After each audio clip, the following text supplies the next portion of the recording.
उनको जॉब भी ज़्यादा प्रेफर की जाती है और वो हार्ड वर्किंग भी ज़्यादा है। इधर के लोग जो हैं वो सिर्फ चाहते हैं कि हम बाहर जाएं और बाहर जाके हमें खुशहाली आ जाएगी, लेकिन वो काम के लिहाज से थोड़े से कम। ऐसे ही है, यानी पाकिस्तान में कंसेप्ट ये बना दिया गया है कि भाई आपने बाहर जाना है, शायद बाहर दरख्तों अगेन बार बार इंटरप्शंस की वजह से वो अदारे इतने स्ट्रांग नहीं हुए कि वो उस लेवल पे आ जाएं कि वो आगे फर्दर आवाम को ग्रूम कर सकें। आप 4 के दौर में ऐसा में भी कुछ होता हो, अभी मेरी जहां तक नॉलेज है मैं ये समझता हूँ कि वहां पे मुस्लिम हो, हिंदू हो, सिख हो, ईसाई हो, वो इंडिया को यानी अपने कंट्री को पहले प्रेफर करता है। और चीज है, इंडिया की एजुकेशन और पाकिस्तान की एजुकेशन में करंट फर्क नहीं है, जमीन आसमान का फर्क है। वो एजुकेशन पे फर्स्ट नंबर पे जा रहे हैं, तो टॉप माइंड निकलेगा ना, जब अच्छी तालीम मिलेगी तो टॉप ब्रेन।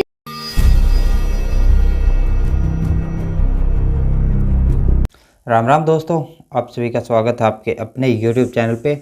और मैं आपके लिए एक और इंटरेस्टिंग सी वीडियो लेके आया हूँ। तो दोस्तों आज बात करते हैं यूएस पे। यूएस ने फिर से एक बार बोला है कि हम इंडियंस को 1 लाख वीज़ा देंगे। इससे पहले इज़राइल भी बोल चुका है, उसके बाद ताइवान बोल चुका है, और बहुत सारी कंट्री ऐसी हैं जिनमें भारतीयों को वीज़ा की ज़रूरत ही नहीं है, वो बिना वीज़ा जाते हैं। और उसके अलावा अगर दुनिया की किसी भी कंट्री में कोई भारतीय जाता है तो उसको अच्छे काम दिए जाते हैं, बेहतरीन सैलरी दी जाती है।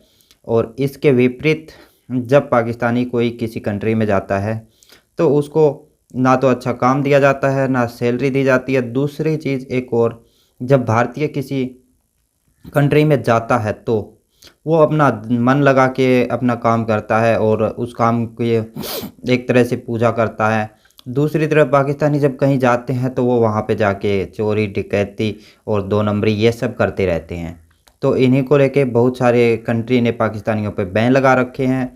यहाँ तक कि जो पाकिस्तान का अपना ख़ास देश बोला जाता है, पाकिस्तान के अंदर बोला जाता है कि सऊदी हमारा भाई है, हमारे लिए कुछ भी कर सकता है। वहाँ पे सऊदी में भी पाकिस्तानियों पे बहुत सारे वो इंट्रैक्शन लगा रखे हैं, बहुत सारी चीज़ें लगा रखी हैं जो, और बहुत सारे सऊदी में बहुत सारे एरियाज़ के, पाकिस्तान के बहुत सारे एरियाज़ के वीज़ाज़ को बैन कर रखा है। इसका रीज़न भी खुद पाकिस्तानी है, क्योंकि जब पाकिस्तानी वहाँ जाते हैं बहुत सारे भिखारी बन जाते हैं, वहाँ जाके भीख मांगते रहते हैं। दूसरा, वहाँ जाके कुछ करते धरते हैं नहीं, और वहाँ की जो सरकार उनको पेमेंट करती है उसी पे इसलिए इंडिया को एक बड़ा मुल्क समझाता है क्योंकि वो डेवलप्ड है, पाकिस्तान से ज़्यादा डेवलप्ड है। नहीं, उसकी रीजन ये है कि उधर आबादी ज्यादा है, इसलिए बड़ा आबादी ज़्यादा नहीं है, उसकी गवर्नमेंट पावरफुल है। उसकी गवर्नमेंट पावरफुल होने की वजह से उधर के लोगों को प्रेफर किया जाता है। ये भाई ने बोला उनकी गवर्नमेंट पावरफुल है। कैसे पावरफुल होगी? 1947 वो आज़ाद हुए, 1947 हम उनसे अलग हुए, मतलब सफ़र इकट्ठे स्टार्ट किया। कैसे वो मोर पावरफुल हो गए, कैसे वो मोर डेवलप्ड हो गए, कैसे वो जो उनसे दुनिया में उनकी वैल्यू ज़्यादा हो गई, हमारी नहीं हुई? बेसिकली इसके पीछे उनकी जो गवर्नमेंट है उसमें स्टेबिलिटी ज़्यादा थी। हमारी गवर्नमेंट में हम एक दूसरे की कास्ट के पीछे पड़ गए, एक दूसरे के पीछे पड़ गए, हमने मज़हब के पीछे पड़ गए। हम लोग रिलीजियस एक्टिविटीज़ में इतने इन्वॉल्व हो गए कि हमने अपने मुल्क को ही तबाह कर दिया। उन लोगों ने ऐसा नहीं किया है, वो अपने इंडिया को इतना सपोर्ट करते हैं, अपने मुल्क को वो ज़्यादा सपोर्ट करते हैं एज़ कम्पेयर टू किसी कास्ट या किसी रीजन के अलावा। मतलब हालांकि हमारे मीडिया में यही दिखाया जाता है वहाँ पे हिंदू मुस्लिम फसाद, ये वो चीज़ें, ये पता नहीं कोई 80s का 70s के दौर में ऐसा में भी कुछ होता हो। अभी मेरी जहां तक नॉलेज है मैं ये समझता हूँ कि वहां पे मुस्लिम हो, हिंदू हो, सिख हो, ईसाई हो, वो इंडिया को यानी अपने कंट्री को पहले प्रेफर करता है। बेसिकली यहाँ पे जितने मुस्लिम्स हैं ना, उससे ज़्यादा इंडिया में मुस्लिम्स हैं। तो वो लोग जब वहाँ पे करना था वो खुद से बहुत ज़्यादा ग्रूम्ड है। हमारे यहाँ प्रॉब्लम ये है कि हमारे जो अदारे हैं उनको ग्रूम होने नहीं दिया गया। अब अगेन बार इंटरप्शंस की वजह से वो अदारे इतने स्ट्रांग नहीं हुए कि वो उस लेवल पे आ जाएं कि वो आगे फर्दर आवाम को ग्रूम कर सकें। आप 4 दफा हिंदुस्तान गए हैं, बॉर्डर क्रॉस किया है, आपने सबसे खूबसूरत और बेस्ट चीज जो कि पाकिस्तान में आप ना देखी हो हिंदुस्तान में देखी हो, क्या ऐसा है? Their system of tax collection. I was travelling from Delhi to Ajmer, और रास्ते में रोड साइड ढाबा था, एक सरदार जी का ढाबा था। उस ढाबे के ऊपर सेल्स टैक्स की कलेक्शन हो रही थी। बिल्कुल ट्रक अड्डा आप समझ लें, that was sort of a truck अड्डा।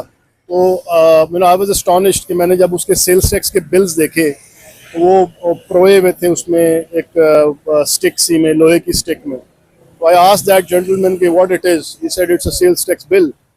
And that was astonishing for me because Pakistan के अंदर इतने बड़े बड़े स्टोर्स हैं, वो सेल्स टैक्स नहीं देते और कोई सिस्टम कलेक्शन का नहीं है सेल्स टैक्स और इनकम टैक्स का।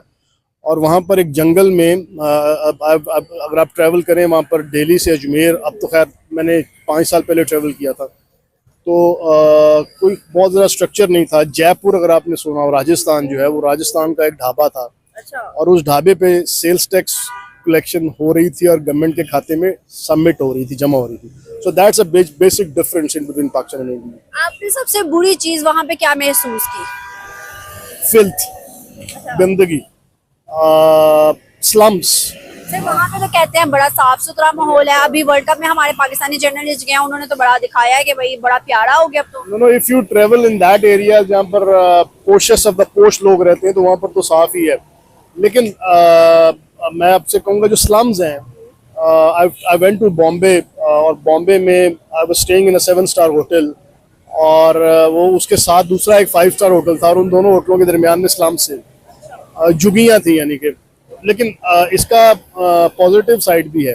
पॉजिटिव साइड ये है कि उनके अंदर इतना पेशेंस है कि उन्होंने उन स्लम्स को उखाड़ नहीं फेंका, उन्होंने उसको बर्दाश्त किया है और वो things are happening. But I mean बुरा लगता है वो, आई मीन नो डाउट बुरा लगता है कि ऐसे शख्स को जो कहता है यार है कि ये व्हाट इट इज।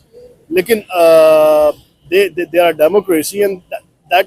लेकिन मेरी बात सुनो, इस्लामिक एजुकेशन की बात आ गई उस पे, लेकिन नहीं, कमेंट्स नहीं उस पे। क्या इस्लामिक एजुकेशन कुरान मुकम्मल पढ़ने से क्या आप साइंसदान बन जाओगे? बिल्कुल बन जाओगे। कैसे बन जाओगे? कुरान मजीद की आप तालीमात लें, उसके अंदर सारी साइंस उसके अंदर मौजूद है। ये कहाँ से निकली है साइंस? अच्छा। ये साइंस कहाँ से आया है? कुरान मजीद ने दिया है। हमारे सहाबा कराम किसी से कम थे क्या? तो हमारा आज तक मौलवी उल्मा चांद तक क्यों नहीं गया, साइंसदान क्यों नहीं बना? यही बात, बिल्कुल आप पॉइंट पे पहुंची हैं। हमारे जो इस टाइम हुकूमत के अंदर लोग बैठे हुए हैं वो किनकी कठपुतलियां हैं?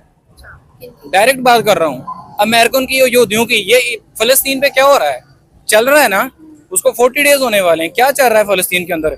कोई आपका हुकूमत के अंदर, गवर्नमेंट के अंदर कोई बंदा उठ के बोला है कि क्या हो रहा है?